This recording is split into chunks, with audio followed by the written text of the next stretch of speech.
Estamos cercados por un mundo invisible que se extiende a nuestro alrededor, un universo microscópico habitado por miles y miles de millones de individuos.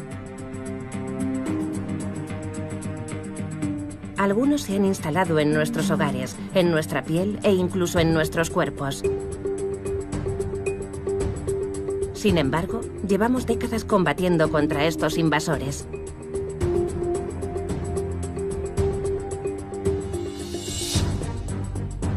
Nos vacunamos, ingerimos antibióticos, desinfectamos, esterilizamos. En nuestras sociedades desarrolladas, la guerra contra los microbios se agrava y nuestra vida se vuelve cada vez más antiséptica.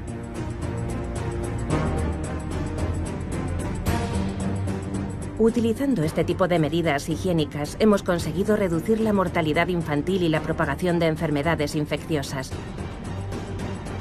¿Pero deberíamos combatir contra todos los microbios sin distinción? ¿Representan todos una amenaza para la humanidad? ¿Cómo sería el mundo si pudiéramos agitar una varita mágica y hacer que todos estos minúsculos habitantes de nuestro mundo desaparecieran súbitamente?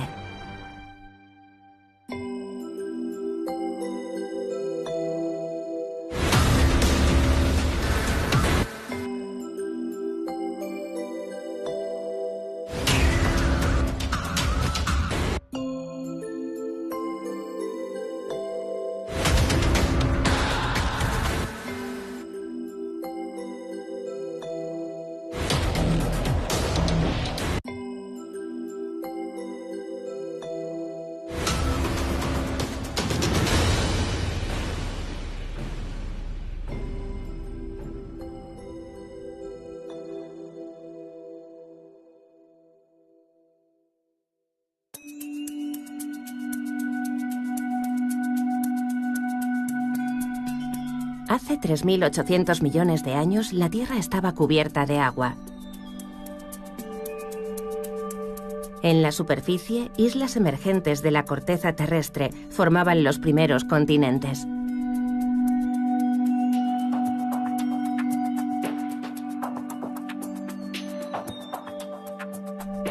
Pero la atmósfera era tóxica, el calor abrasador y nuestro joven planeta estaba siendo bombardeado constantemente por meteoritos.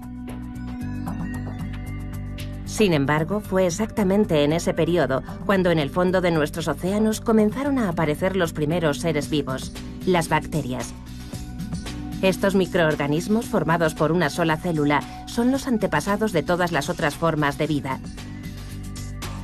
Y todavía hoy son los verdaderos amos de nuestro planeta. Han colonizado todos los hábitats, desde las profundidades de los océanos hasta los bosques tropicales, desde los áridos desiertos hasta los páramos helados de los polos, desde la remota campiña hasta nuestras superpobladas megalópolis.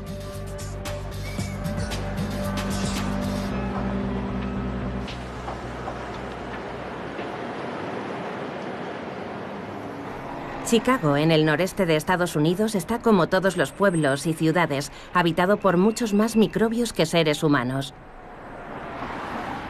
Aquí, en la prestigiosa Universidad de Chicago, el microbiólogo Jack Gilbert tiene pasión por este mundo invisible y en gran medida incomprendido. Estimamos que hay entre 100.000 millones y 1 billón de especies de bacterias. 1 billón de especies de bacterias. Usted, un ser humano, tiene alrededor de 1.000 especies. 1 gramo de tierra puede contener 1.000 millones de especies o 1 millón. No lo sabemos. No podría existir un mundo o incluso la vida tal y como la conocemos sin bacterias, sin hongos, sin esos virus que hemos llegado casi a odiar. En el transcurso de los últimos 100 años, se ha convertido en una obsesión matarlos, pero son esenciales y vitales para la vida. La propia palabra microbio puede hacer que nos sintamos incómodos. Es sinónimo de suciedad y enfermedad. Soñamos con un mundo libre de estos minúsculos invasores.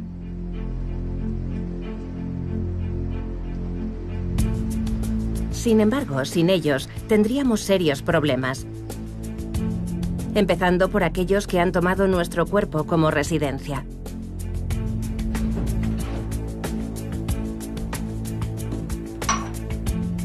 La próxima vez que se mire en un espejo, tenga en cuenta esto. Cada ser humano es un ecosistema viviente que proporciona un hogar a 10 veces más células germinales que células humanas. Cada ser humano tiene unos 100 billones de bacterias viviendo en su cuerpo. Entre el 90 y el 95% de esas bacterias viven en nuestros intestinos. Y el resto en la piel, en la boca, cualquier parte del cuerpo tiene su propia comunidad de bacterias. Aproximadamente 1 kilo de nuestro cuerpo está compuesto de bacterias. Es una cantidad considerable y están intrincadamente vinculadas a nuestra salud y bienestar. Y solo estamos empezando a desvelar esas complejidades, esas redes de relaciones.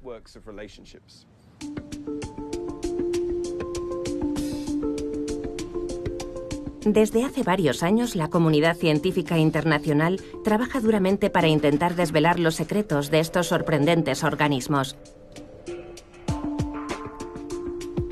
Cerca de París, Metagenópolis es un centro único en Europa, especializado en el estudio de los microorganismos que habitan en nuestro sistema digestivo, conocidos como microbiota intestinal.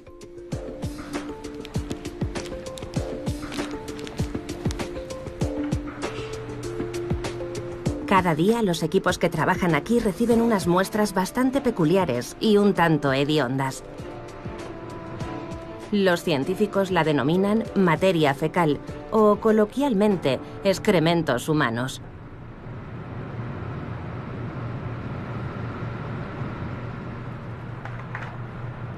La primera fase de los análisis consiste en la preparación de las muestras. Las heces se homogenizan y se diluyen para que puedan mantenerse en condiciones óptimas. Luego, las muestras se envían a una plataforma robotizada con tecnología de última generación.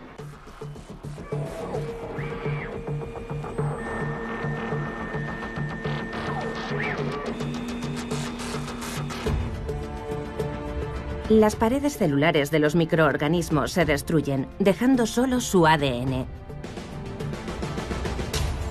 Dentro de esta caótica maraña se encuentra el ADN de todos los microbios que viven en el tracto gastrointestinal de un individuo.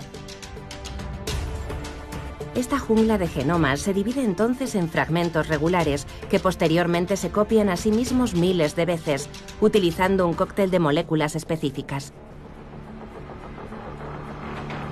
Los innumerables fragmentos obtenidos así se colocan en una última máquina, el secuenciador de alto rendimiento. Este robot es capaz de leer el ADN de las bacterias letra a letra, gen a gen, a la velocidad de decenas de miles de letras al día.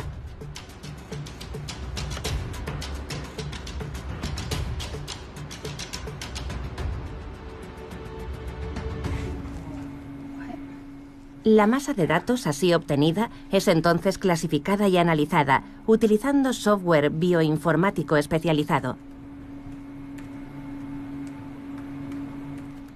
Joël Doré, director científico de Metagenópolis, considera que estas nuevas herramientas secuenciadoras han revolucionado la investigación, proporcionando por primera vez una imagen completa de la microbiota intestinal humana.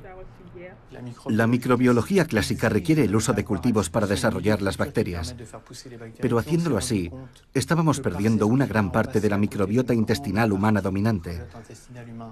Así que hemos pasado a caracterizaciones conseguidas del ADN, de los genes que somos capaces de extraer directamente del contenido del intestino.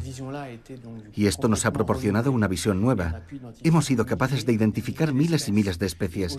Hemos listado más de 10 millones de genes bacterianos diferentes. Cada ser humano alberga en su intestino entre 100 y 200 especies de bacterias, con nombres exóticos como Ruminococcus niavus, Escherichia coli o Bacteroides fragilis. Pero las bacterias no son los únicos habitantes cotidianos de nuestro sistema digestivo. El Methanobrevibacter smithii, por ejemplo, pertenece al grupo de las arqueas, cuya estructura y funcionamiento son ligeramente diferentes. En los giros y ondulaciones del intestino encontramos también hongos microscópicos como el Candida albicans y virus que no son solo responsables de enfermedades. La microbiota intestinal es de hecho un órgano por sí solo, activo desde los primeros segundos de vida.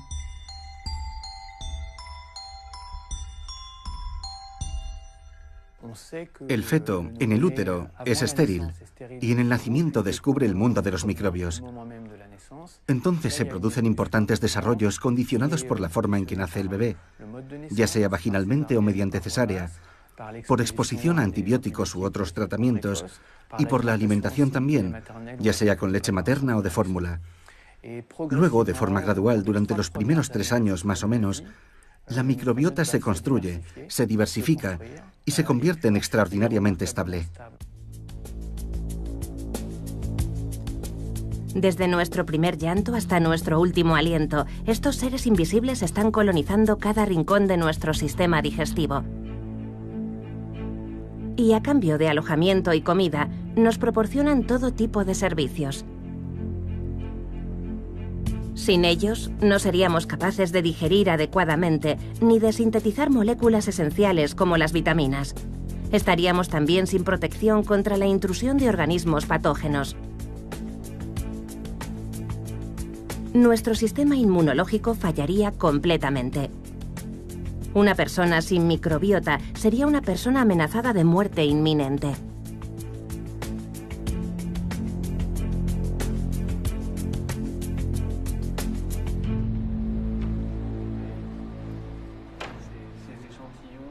Duško Erelić dirige el proyecto Metagenópolis.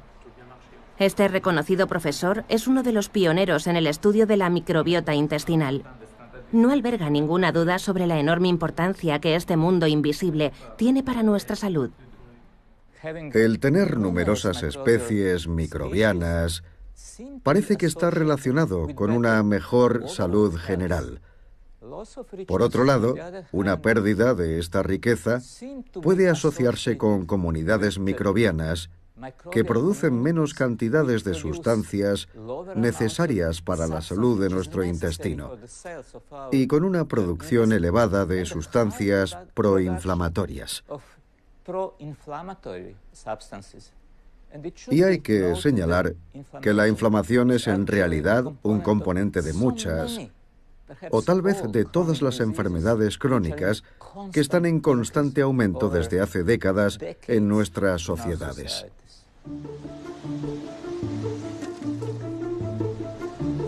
Obesidad, diabetes, alergias, enfermedades del hígado y del sistema cardiovascular. En los países industrializados estas patologías se están propagando a un ritmo acelerado y parece ser una consecuencia directa de ciertos cambios en la flora intestinal de las poblaciones. Los motivos son el uso de antibióticos a gran escala, unas medidas higiénicas cada vez más drásticas y, por encima de todo, una dieta en la que la concentración de azúcar y grasa es cada vez mayor.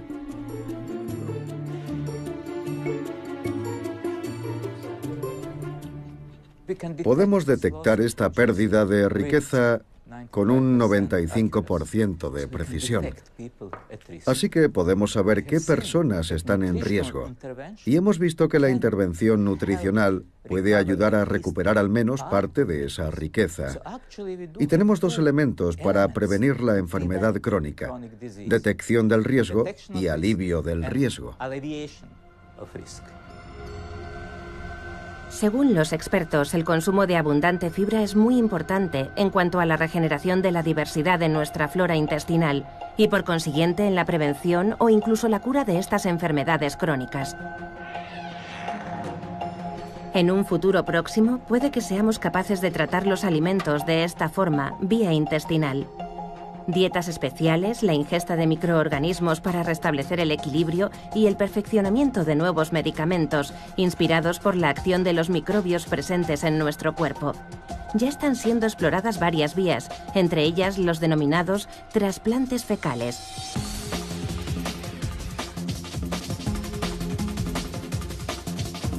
El principio de este sorprendente trasplante es muy sencillo. Se toman las heces de un individuo sano y se purifican. Luego, mediante una colonoscopia, se introducen en el aparato digestivo del paciente receptor. El trasplante microbiano se está utilizando como la cura principal para infecciones persistentes por Clostridium difficile, que provoca diarrea crónica. La gente padece diarrea crónica durante años. Son tratados con antibióticos, se sienten mejor, pero luego recaen. El trasplante microbiano cura el 90% de los casos. Al cabo de un día se sienten mejor y no vuelven a recaer. La investigación sobre la microbiota intestinal humana acaba de comenzar y podría revolucionar nuestro concepto de la medicina y la prevención de enfermedades. Según los expertos, los microbios que viven dentro de nosotros podrían ejercer una influencia mucho más allá de nuestros intestinos y sistema inmunológico. Podrían estar manteniendo una conversación permanente con nuestro cerebro. Esto es un laboratorio animal bastante especial. Aquí, los ratones y las ratas son criados en burbujas herméticamente selladas. Son lo que se conoce como animales axénicos, que significa que carecen de flora microbiana. El aire que respiran, el agua que beben, el alimento que comen, incluso la basura de sus jaulas es todo cuidadosamente esterilizado.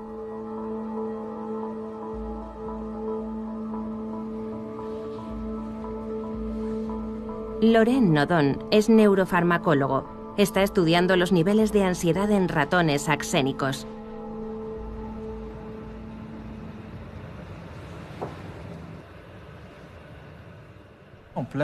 Ponemos al ratón en esta plataforma, que no es muy alta, solo 4 centímetros. Pero, como ven, el ratón tiene muchas dudas a la hora de descender. Tiene miedo de hacerlo. Un animal realmente ansioso permanecerá en la plataforma, aunque volvamos a hacer la prueba 3 veces en el transcurso de 5 minutos. Por otro lado, ratones sin ansiedad descenderán en menos de 1 minuto, y cuantas más veces los coloques ahí, más rápidamente bajarán. Esta prueba nos muestra que los ratones axénicos sufren más ansiedad que los ratones normales. En todo el mundo, los científicos están llevando a cabo experimentos para comparar el comportamiento de ratones axénicos con el de sus congéneres normales. Aquí, por ejemplo, miden el tiempo que emplean las ratas en los pasillos abiertos y cubiertos de un aparato experimental.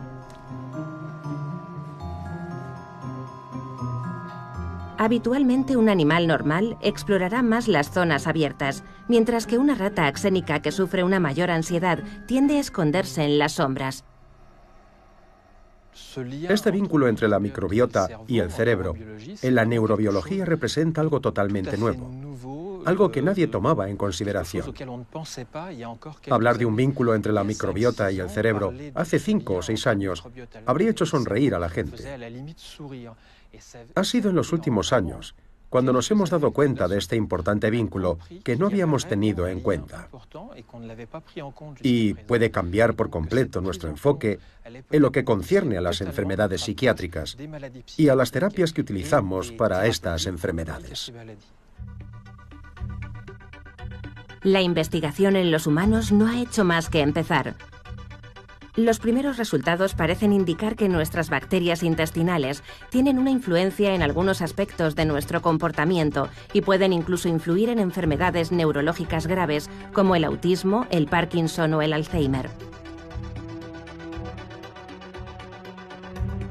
¿Cómo pueden los microbios influir en nuestro cerebro hasta tal extremo? Para averiguarlo, se necesitarán años de investigación. Mientras tanto, mantener una población microbiana sana y variada en los recovecos de nuestro intestino parece ser una manera eficaz de protegernos contra muchas enfermedades de la mente y también del cuerpo. Es importante considerar que no somos solamente un organismo humano. Somos una simbiosis entre nuestra parte humana y nuestros microbios. Y asumiendo el hecho de que somos una simbiosis entre nuestros microbios y nuestras células, nos estamos proporcionando los medios para tener una mejor salud de forma permanente. Los miles y miles de millones de bacterias, arqueas y hongos microscópicos que viven dentro de nosotros distan mucho de ser un enemigo al que debamos combatir. Muy al contrario, son nuestros aliados indispensables y deberíamos cuidar muy bien de ellos. Pero este mundo invisible y multitudinario no solo reside en nuestros intestinos. Cada rincón del cuerpo humano está, de hecho, colonizado. Cada parte de nuestro cuerpo tiene un ecosistema microbiano único. Nuestra boca es muy diferente al interior de nuestro cuerpo, porque aquí hay oxígeno. Aquí en nuestro intestino hay muy poco oxígeno. Tenemos distintos ecosistemas con respuestas diferentes. Nuestro codo es diferente a nuestra mano. Nuestro pie a la parte posterior de nuestro cuello o al interior del oído. Son ecosistemas diferentes que los microbios han colonizado, porque encontraron un motivo para estar ahí. Encontraron una habilidad para adaptarse y para explorar ese mundo microbiano y convertirlo, por así decirlo, en su hogar. Las partes más grasas de nuestro cuerpo, como la cara, el cuello y la espalda, están dominadas por la familia de las propionibacterias. Las zonas más bien húmedas, como las axilas, el pliegue del codo y el espacio entre los dedos de los pies, están habitadas principalmente por corinebacterias. Los estafilococos se encuentran principalmente en regiones más secas, como el antebrazo o las piernas. Hay unas 15 especies diferentes detrás de nuestros oídos, 700 especies en nuestra boca y varias docenas en nuestros orificios nasales y nuestros ojos. El teléfono móvil es realmente una extensión de nosotros mismos, cubierto de millones de bacterias, que en su mayor parte han llegado allí desde nuestras manos y nuestra boca. De hecho, cada parte de nuestro cuerpo constituye un nicho ecológico especial. A nivel microscópico, nuestras axilas son tan diferentes a nuestros brazos como la selva tropical amazónica y el desierto del Sáhara. Todos estos organismos microscópicos juegan un papel esencial a la hora de defendernos de ataques externos. ¿Qué ocurriría si desaparecieran todos de repente? ¿Podríamos sobrevivir sin ellos?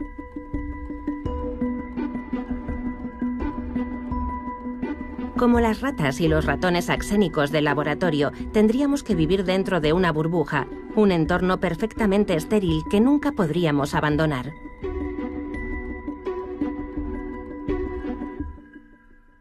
Puede que hayan oído hablar del niño burbuja.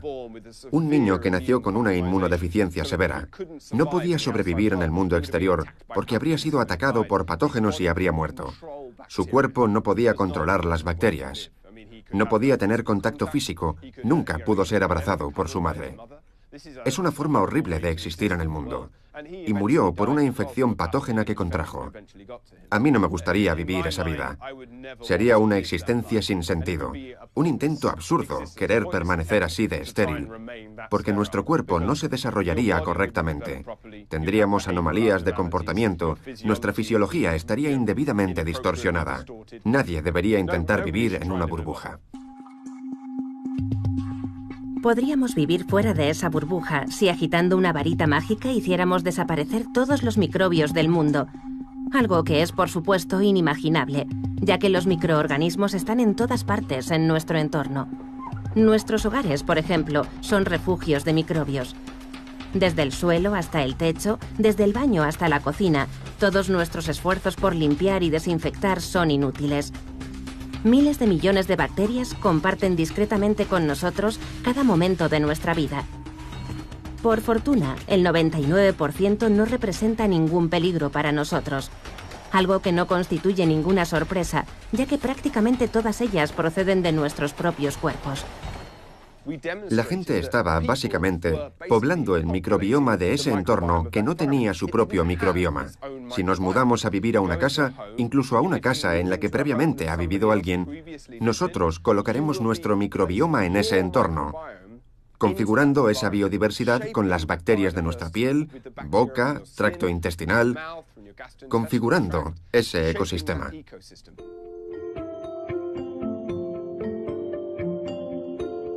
De hecho, cada uno de nosotros es una auténtica fuente de microbios, un manantial inagotable. Los diseminamos por donde quiera que vayamos. Cada ser humano está básicamente exudando en su entorno alrededor de 38 millones de células bacterianas. Es como una nube microbiana que vive a nuestro alrededor. Cada individuo tiene una rica aura de biodiversidad de bacterias alrededor de su cuerpo. Salen de nuestra piel, ya que está en contacto directo con el entorno. De nuestra boca, mientras estoy hablando ahora mismo, hay una nube de bacterias que están saliendo de mi boca, e incluso de otras partes del cuerpo. Podríamos asustarnos, pero si nos paramos a pensar, nosotros como especie hemos evolucionado en comunidades. Nuestros abrazos, besos, nuestra interacción física son potencialmente un resultado de los beneficios de compartir bacterias que se encuentran en nuestra comunidad más próxima. Tal vez, si alguien que tiene una comunidad microbiana sana pudiera compartir esa comunidad, podría beneficiar la aptitud evolutiva, las posibilidades de tener más descendencia de esa tribu o población. Jarrad Marcel es microbiólogo y miembro del equipo de Jack Gilbert. Hoy está realizando un trabajo práctico en casa para uno de los proyectos del laboratorio, al que llaman Proyecto de Microbiomas en el Hogar. Durante 6 semanas, 20 científicos voluntarios como Jarrad han estado pasando bastoncillos humedecidos por mesas, suelos, interruptores de luz y picaportes, desde la cocina hasta el baño, e incluso en los dormitorios, pasillos e inodoros. Al mismo tiempo han estado tomando muestras de las manos, nariz y pies de todas las personas que viven en la casa. Todas las muestras son cuidadosamente registradas y enviadas al laboratorio, donde serán analizadas exhaustivamente.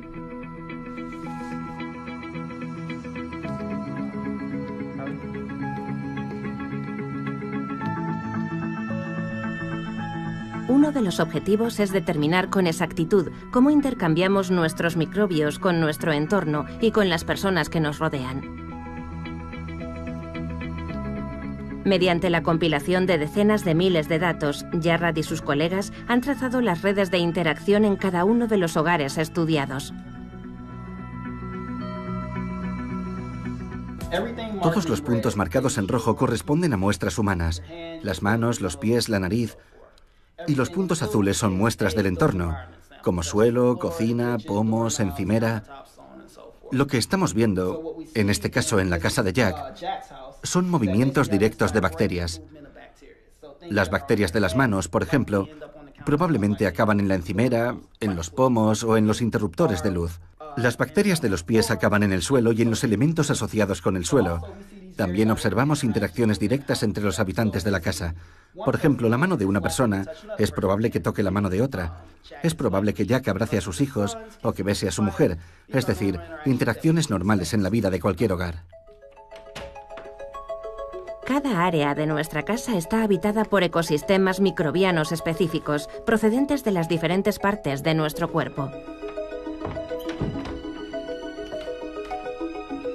Pero en la casa de la familia de Jarrad encontramos otros habitantes. Ven, Dominó. 2 perros adultos, cada uno de ellos con su propia población microbiana. La presencia de los 2 canes cambia radicalmente el perfil de los intercambios entre los humanos y su hogar. Los perros lo trastocan todo. Se convierten en superautopistas de la información. Y la pregunta es, ¿por qué? Bueno, la cuestión es que cuando añadimos un perro al conjunto, este influye en nosotros y en la casa más de lo que la casa y nosotros influimos en el perro. Es decir, que el perro dirige el sistema. ¿Y por qué? Porque a nuestro perro no le importa lo que toca con el hocico o con las patas. Tocará todo lo que pueda tocar. La consecuencia es que las redes de interacción microbianas se vuelven locas. Nuestras manos entran en contacto con el suelo, nuestros pies entran en contacto con nuestra cara, la lengua del perro con nuestras fosas nasales y así sucesivamente. Y se produce lo que podríamos llamar una sobrecarga de intercambio microbiano. Solemos pensar que nuestra casa se convierte en un entorno sucio que requiere ser limpiado más a menudo. Pero lo que hemos observado y lo que nos enseña la literatura científica es que las personas que conviven con perros son más resistentes al asma y a otras alergias, porque somos colonizados por más microbios, lo que nos expone de forma natural a diferentes tipos de alérgenos. Nuestro organismo puede desarrollar así mecanismos de resistencia y herramientas de defensa, y también puede regularse ante la presencia de estas bacterias en nuestro hogar. Muchos microbiólogos están ahora convencidos de que la obsesión actual por la esterilidad no es solamente un esfuerzo vano, sino que de hecho es manifiestamente perjudicial. No es un mundo sin bacterias lo que necesitan nuestros hogares, sino un mundo enriquecido con ellas. Jack Gilbert piensa que deberíamos tener al menos una decena más de especies a nuestro alrededor. Entonces, ¿cuál es la solución? Hacer algo sensato. Salir más al exterior, dar un paseo por el parque, hacer labores de jardinería, manipular la tierra, tener animales dentro de nuestra casa. Tal vez tener plantas de interior, aunque no tenemos pruebas, aparte de las estadísticas sobre el asma, que indiquen que representan un beneficio significativo. Pero no hacen ningún daño, y es bastante probable que resulten beneficiosas para nuestra salud. Pero incluso fuera de nuestros hogares, nuestro entorno es cada vez más aséptico. Nuestras ciudades crecen año tras año y el asfalto se extiende, haciendo prácticamente imposible cualquier contacto con la tierra. El resultado es que nuestra exposición a los microbios se está reduciendo drásticamente y las incidencias de asma y alergias se están disparando en las áreas urbanas. Desde el final de la Segunda Guerra Mundial, el número de personas afectadas se ha cuadruplicado. Esta distancia cada vez mayor entre los seres humanos y los microorganismos preocupa a una serie de expertos. En un intento por abordar el problema, Jack y su equipo han implementado un amplio estudio de las poblaciones microbianas en el corazón de las principales ciudades estadounidenses. Durante meses han analizado parques, superficies de agua, calles e incluso las paredes de los edificios. Ya han cartografiado las poblaciones microbianas del río Chicago y de todo Central Park en Nueva York. Lo que queremos saber es, si un niño crece en una casa cerca de un parque o cerca de un ambiente donde hay muchos animales, ¿es menos probable que desarrollen asma, alergias o intolerancias a los alimentos?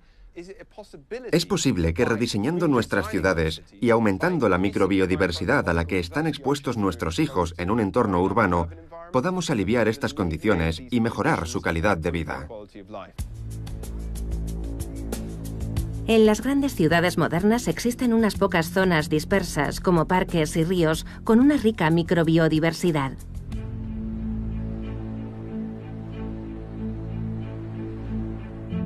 Pero eso no es suficiente. Las megalópolis se han convertido en mundos virtualmente sin microbios y las personas que viven en ellas son cada vez más frágiles.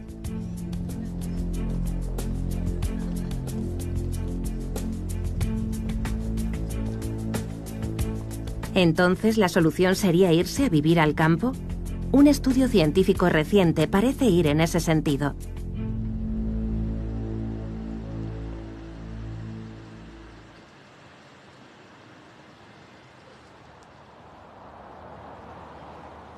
Los experimentos se llevaron a cabo aquí en Bélgica, en el Centro de Investigación sobre Inflamación de la Universidad de Gante. Un equipo de científicos hizo respirar a unos ratones polvo extraído del suelo de varias granjas. A continuación, expusieron a los animales a un potente alérgeno para observar su reacción. Los roedores no desarrollaron ninguna alergia. La exposición al polvo de granja parecía haberlos inmunizado totalmente. Hamida Hamad, la directora de este programa de investigación, está ahora comparando los pulmones de ratones alérgicos con los de los ratones expuestos al polvo de granja. Lo que vemos es el bronquio de un ratón en el interior del pulmón y también vasos sanguíneos que se pueden ver claramente aquí y aquí. Podemos ver que este ratón ha desarrollado asma alérgico porque alrededor de este gran bronquio y alrededor de estos vasos sanguíneos hay muchas células inflamatorias.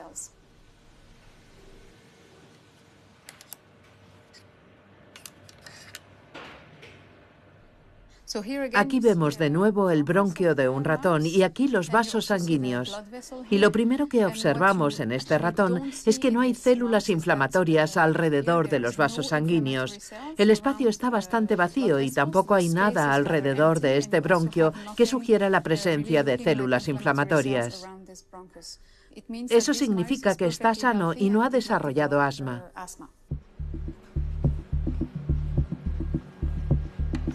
Para investigar más a fondo qué mecanismos están involucrados en la protección de los ratones, los investigadores multiplicaron los análisis de sus pulmones.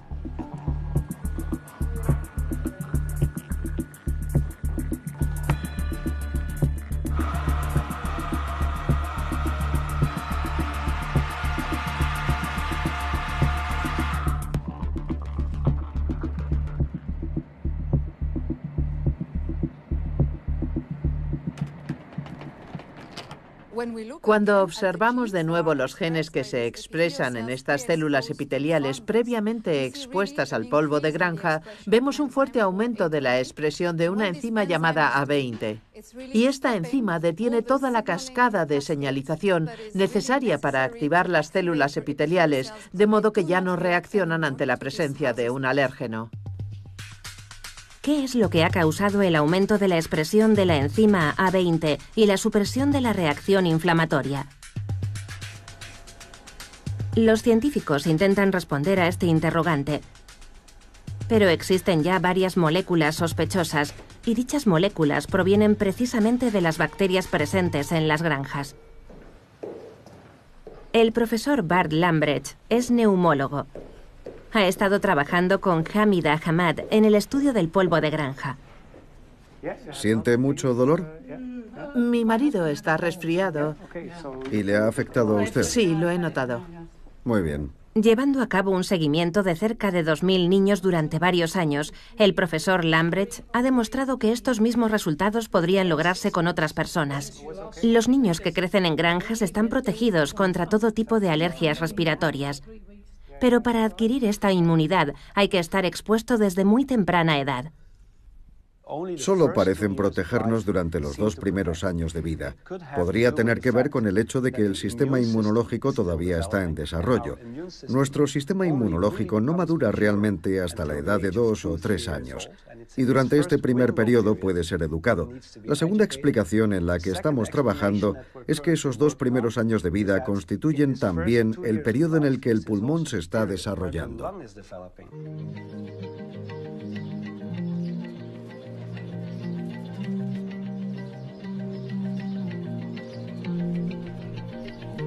Existe otro parámetro sorprendente con respecto a la adquisición de esta protección. Solo un tipo particular de granja parece ofrecer a los niños una inmunidad completa. En los estudios que hemos realizado hemos observado específicamente el polvo de las granjas lecheras. Así que la gran pregunta es, ¿funcionaría con cualquier granja? ¿Funcionaría con una granja avícola, una granja de cerdos o con grandes granjas productoras de carne? Y la mayoría de los datos parecen indicar que este efecto solo se produce cuando se trata de granjas lecheras. El motivo es que una granja lechera es un ambiente muy específico. Hay un montón de heno en el establo. El heno está seco, con lo cual genera un polvo en particular, y las vacas están en contacto muy estrecho con los seres humanos, algo que no ocurre en otras granjas.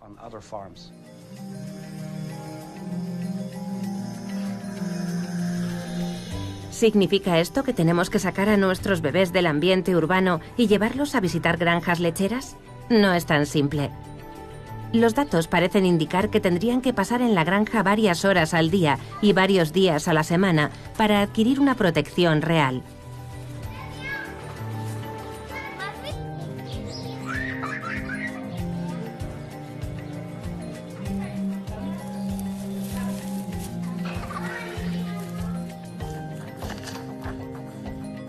A pesar de ello, el mensaje parece claro para los habitantes de las ciudades.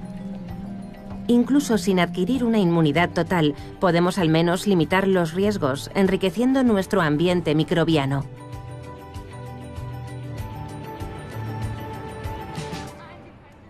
Yo diría que vivimos en un ambiente demasiado estéril. Cuando vemos el comportamiento de ciertas personas que tienden a desinfectarlo todo en casa de arriba a abajo, no es algo que yo recomiende. Es cierto que es muy importante vivir en un ambiente limpio, por supuesto. No estoy diciendo que todos debamos vivir en un ambiente sucio, pero demasiado limpio tampoco es bueno.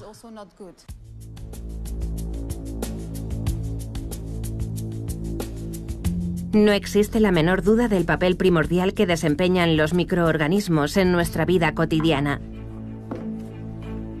Una persona sin microbios en los intestinos o en la piel sería una persona peligrosamente debilitada, incapaz de alimentarse correctamente o defenderse contra agentes patógenos. Casas, calles y ciudades exentas de esta horda invisible debilitan nuestro sistema inmunológico. Un mundo sin microbios, de hecho, nos enfermaría.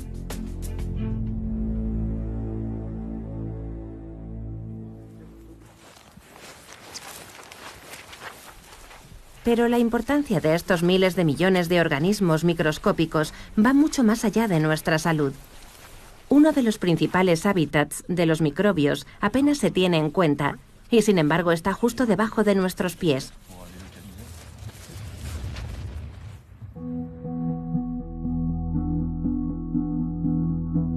En un solo gramo de tierra hay hasta 1000 millones de bacterias. Muchas de ellas pertenecen al grupo de las Firmicutes, como el Bacillus megatherium. Otras son lo que se conoce como proteobacterias, como estos rizobios, que se aferran a la raíz de una planta leguminosa con la que viven en simbiosis. Sin embargo, otras bacterias adoptan una forma filamentosa, los actinomicetos. Pero un gramo de tierra contiene también alrededor de 1 millón de hongos microscópicos, como el Fusarium o el Aspergillus.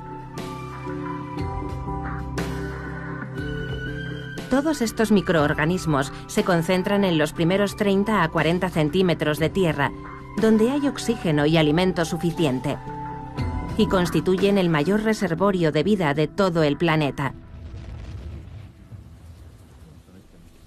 En el oeste de Francia, un equipo de científicos liderado por Lionel Ranger lleva años estudiando esta población subterránea verdaderamente singular, pero a menudo ignorada. ¿Aquí está bien? Perfecto. Bien.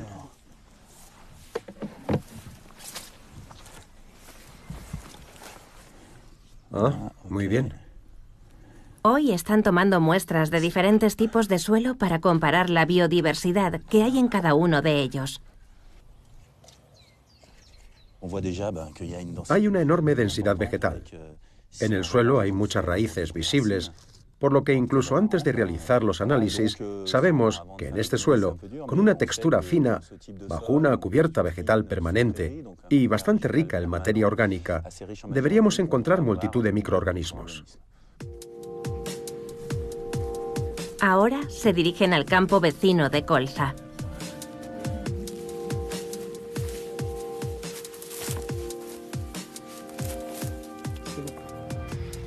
Vamos a ir un poco más lejos. ¿Tú me dices? Sí, aquí.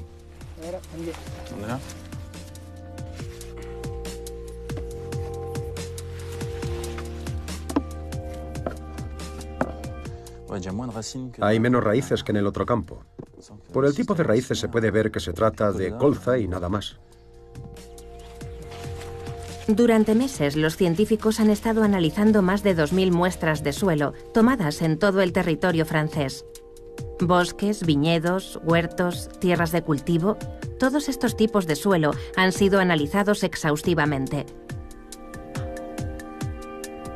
Este experimento, único en su género en todo el mundo, ha demostrado que el suelo de bosques y praderas contiene más bacterias y hongos que el de la tierra cultivada, a menudo dañada por el arado y el uso de productos químicos. Pero aunque el número total de microorganismos es inferior en las tierras cultivadas, en cambio, contiene una mayor variedad de especies. El suelo cultivado con fines agrícolas tiene un número mayor de especies que el suelo de praderas y bosques. Este fenómeno se debe a un concepto ecológico bastante simple: perturbación intermedia, que significa que la diversidad de un ecosistema está relacionada con el nivel de estrés o de perturbación. Un ecosistema que no está muy perturbado no tiene tanta biodiversidad como uno que está moderadamente perturbado, donde un poco de estrés estimula la diversidad. Las especies que se obtienen en suelos intensamente cultivados pueden ser más problemáticas porque se adaptan a entornos perturbados, por lo que sus estrategias están más orientadas hacia la colonización y el agotamiento de los recursos, y hay más probabilidades de que haya patógenos, mientras que en los sistemas naturales o seminaturales, como praderas y bosques, se obtienen especies estabilizadoras con menos patógenos.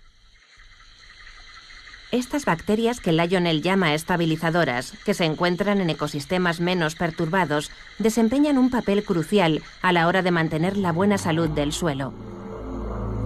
Uno de los trabajos esenciales que realizan estas bacterias es el reciclado de la materia orgánica. Descomponen las hojas muertas, los excrementos y los cuerpos de los animales, transformándolos en minerales que las plantas pueden absorber directamente. Estas bacterias son, de hecho, los basureros de nuestro planeta.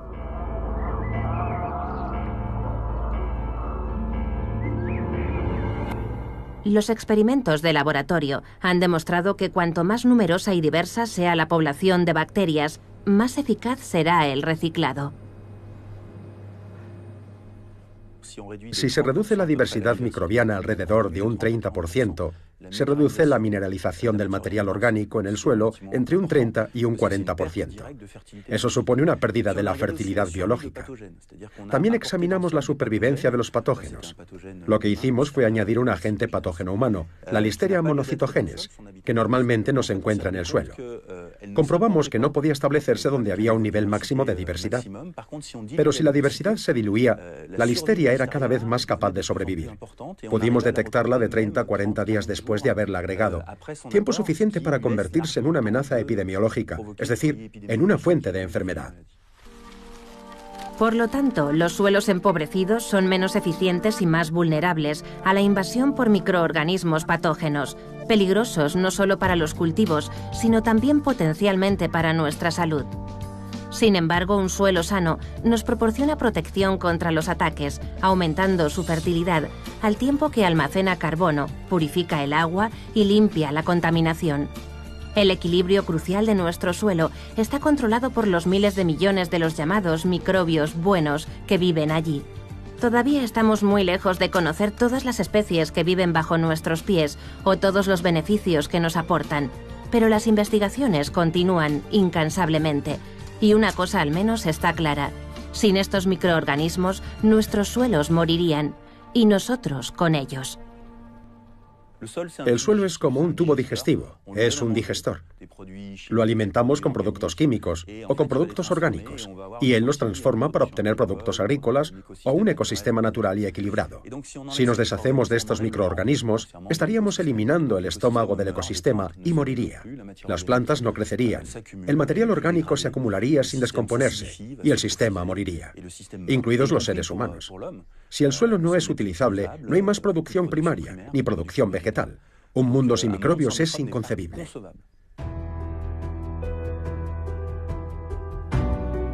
Desde las tierras de cultivo a los bosques más densos, desde los polos helados a los océanos más profundos, desde los parques de las ciudades hasta nuestros hogares, desde el exterior de nuestra piel hasta el interior de nuestros cuerpos, los microbios se han adaptado a todo tipo de ambientes.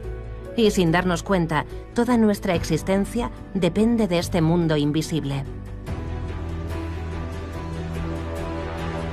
Al final, la cuestión fundamental no es si desapareceríamos sin ellos, sino cuánto tiempo tardaría en suceder.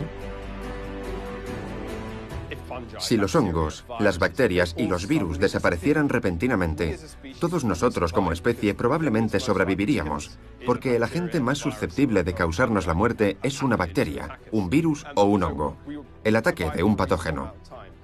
Sobreviviríamos, pero nuestro cuerpo no digeriría bien la comida, y la comida no se desarrollaría bien. Las plantas crecen mal en ausencia de bacterias, y los animales. así que podríamos sobrevivir un par de años hasta que nuestras fuentes de alimento escasearan. Imagínese un mundo en el que nada descompusiera la biomasa que nos rodea. Comenzaría a llenarse literalmente de desechos. Veríamos hojas muertas por todas partes. Nuestros desechos biológicos, los que arrojamos tirando de la cadena, se acumularían porque no podríamos descomponerlos. El mundo se convertiría en un gigantesco vertedero, en un infierno. Sin este mundo invisible que bulle a nuestro alrededor, la vida en la Tierra sería virtualmente imposible. Después de algunos años de guerra y hambruna, la humanidad finalmente perecería bajo una montaña de desechos. Por fortuna, no es un escenario muy probable. Los microbios estaban aquí mucho antes que nosotros, y seguirán estando mucho tiempo después de que nosotros nos hayamos extinguido. Los microbios han estado aquí durante 3.800 millones de años. Los organismos que podemos ver llevan aquí unos 500 millones de años. Como especie, los seres humanos llevamos aquí entre 200.000 y 400.000 años.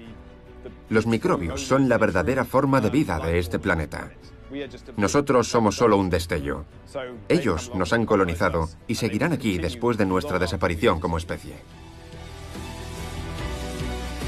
Tras décadas de guerra contra los microorganismos, ha llegado el momento de que les brindemos el respeto que se merecen. Los microbios responsables de nuestras enfermedades, aquellos a los que tanto tememos, no son más que una ínfima minoría dentro de la enorme multitud de organismos mágicos que trabajan ocultos entre las sombras para mantenernos a nosotros y a nuestro planeta vivos y sanos.